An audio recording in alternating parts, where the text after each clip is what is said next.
ja Saul ütles Saamuelile, ma olen pattu teinud, sest ma olen astunud üle Issanda käsust ja sinu sõnadest, sellepärast et ma kartsin rahvast ja kuulasin nende häält. aga anna nüüd ometi mulle mu patt andeks ja pöördu koos minuga tagasi, et saaksin kummardada Issandat. aga Saamuel ütles Saulile, mina ei tule sinuga tagasi, sest sa oled hüljanud Issanda sõna ja Issand hülgab sinu, nõnda, et sa enam ei või olla Iisraeli kuningas. Aamen. Olge head, palun istet.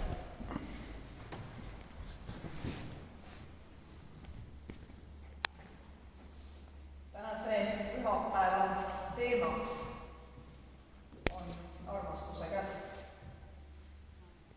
Ja esmapilgul tundub see kuuldud tekst küll väga kaugel olevat armastusest. Räägitakse palju sõna kuulmisest, räägitakse ohvriandest, kuhu jääb armastus. aga sellel lool on oma eellugu ja selles eelloos on peategelasteks prohvet Saamuel, see Jumalast ära valitud mees, ja noor mees, kuningas Saul, kelle Jumal ise valis Iisraeli rahva kuningaks. Valis välja selleks meheks, kes juhiks tema rahvast. Valis otse kui iseendale asenikuks maa peal. Ja ta tegi seda armastuses. Ja seesama armastuses valitud mees alguses palju lubav ja särav peajagu oma rahvast üle läks üpris ruttu ennast täis ja ei mõelnud enam nii palju selle peale, kes oli ta välja valinud, vaid hakkas iseendas arvama, et ta oma tublidusega on küllap ka väärt kõike seda head, mille Jumal talle osaks laskis saada. Ja nõnda eksis ta üks ja teinegi kord Jumala tahte vastu ja sai ometi taas ja taas andeks, sest Jumal armastas teda. Aga ühel hetkel, kui Saulile anti ülesanne minna sõjakäigule ja hävitada Amalekkide rahvas, seesama rahvas, kes oli kurjasti rünnanud kõrbasse välja rännanud Iisraeli lapsi, siis kui nad olid nõrgad ja kaitsetud, ilma armastuse ja halastuseta minnud nende kõige nõrgemate kallale.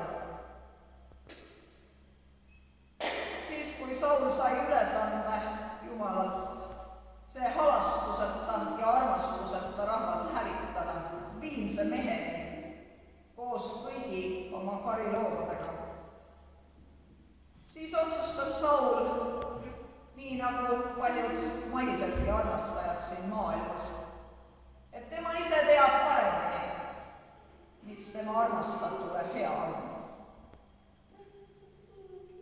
Nagu laps, kes saanud isalt korralduse koristada ära oma tuba, otsustab selle asemel, et ta teeks isale hoopis võileivad valmis.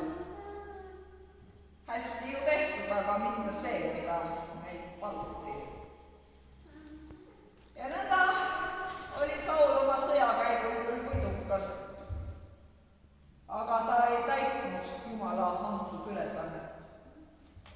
Ta ei hävitanud Amalekkide rahvast, vaid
et ta ei ole viinud läbi seda karistust ja õiguse mõistmise missiooni, mis oli talle usaldatud, vaid oli muutnud Jumala tahte täideviimise tavaliseks röövkäiguks.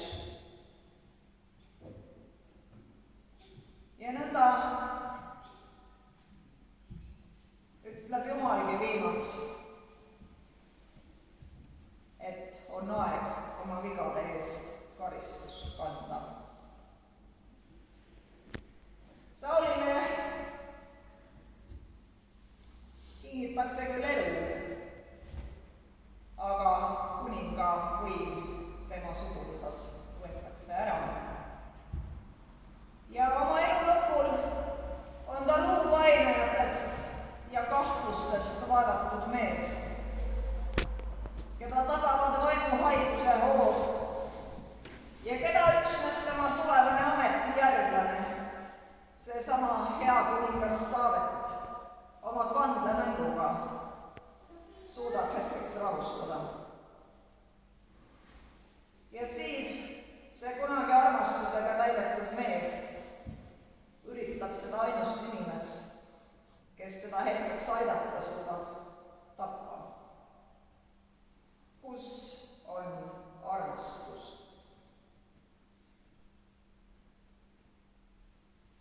Armastus on kaduma läinud Sauli südames, aga mitte Jumala südames. Mitte selle Jumala südamest, kes oli valinud endale meelepärase töö tegija siin ajalikus maailmas ja nägi, kuidas seesama inimene teda järk-järgult reedab. Kuni selleni välja, et mõni rida hiljem, pärast neid sõnu, mida äsja ette lugesin, teeb Saul ettepaneku, et ta koos Saamueliga ülistaks tema sõnade mööda sinu Jumalat. Siis otse kui Sauli ja mitte, otse kui Saamueli ja mitte Sauli enda Jumalat. Aga ei ole sinu Jumalat ja minu Jumalat, vaid on ainult üks Jumal. Ja sellepärast ütleb ka Saamuel, ma ei tule sinuga tagasi. Ta näeb need Sauli sõnad, millega Saul küll ütleb end olevat teinud, ent mida ta küllap päris tõsiselt ei mõtle.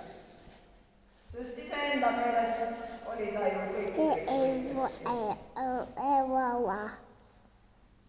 Aga kui me ka suudame oma pattu varjata iseenda ees ja oma ligimese ees, Jumala ees ei saa midagi varjata.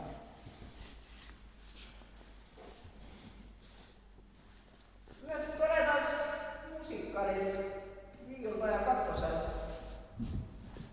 on peategelasteks vanaldane juudi abielupaar, kelle tütred hakkavad mehed ja tahavad seda teha mitte kokkuleppe pärast, vaid armastuses. Ja siis küsib nende üllatunud isa oma naiselt, kuulge, kas sa armastad mind? Ja nii nagu Saamuel ja Sauli omavahelises kahekõnes hakkab Saul üles lugema kõiki neid tegusid, mis tema on hästi teinud. Nii ka Kolde loetleb üles terve hulga asju, mida ta oma mehe majapidamises on korras pidanud, hästi teinud. Ja tema mees küsib temalt uuesti, kas sa armastad mind? Seesama küsimus esitatakse ka Siimon Peetrusele, meie õnnistegija poolt. Sellesama küsimuse esitab Jumal igaühele meist. Kas sa armastad mind? Ja vastus ei ole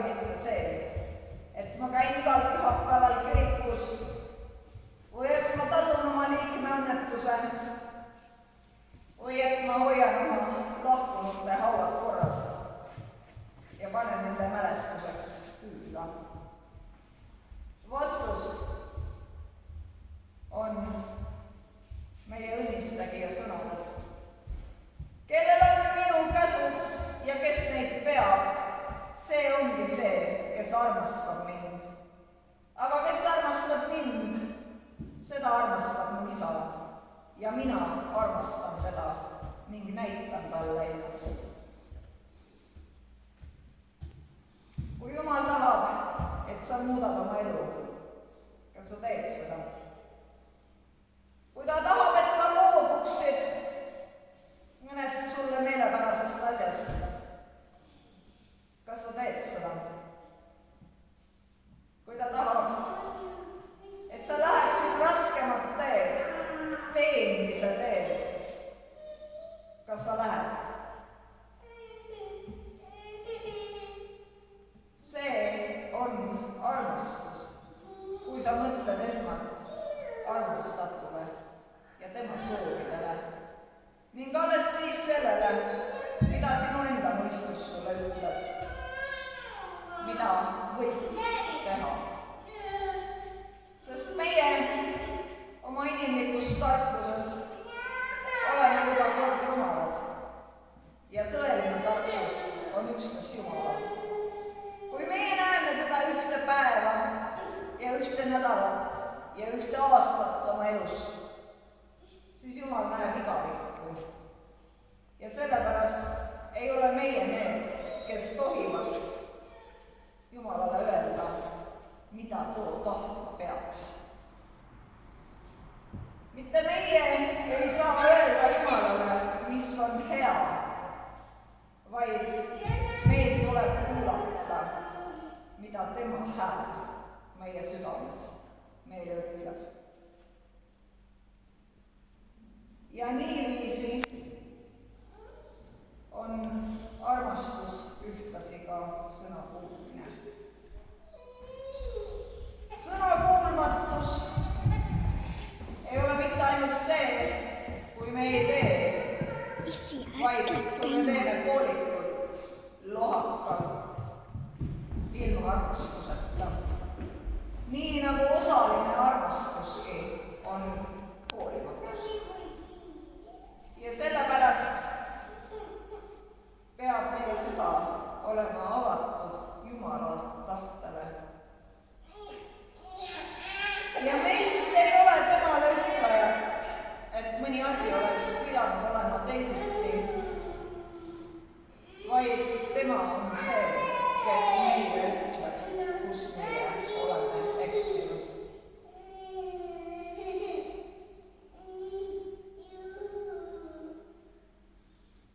Selleks, et teenida ära armastus, ei ole maailmas küllalt palju raha ega varandust.